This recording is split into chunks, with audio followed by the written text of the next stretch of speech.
When the ball caught you on keys, indicate that normal voltage. When the voltage is lower than the minimum operating standard, the switch will display the clock is 0 to 1. When the voltage enters the operating standard, the machine is running normally. When the cell 3 appears during startup, open the machine latch. Open the inner machine shell.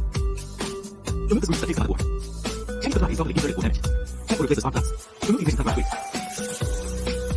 Rotate counterclockwise using session 2. Rotate counterclockwise to remove the spark plug replacement. Put it in and attach the spark plug. Insert the rubber sleeve covering and connect the plug. 3. Fix the motherboard.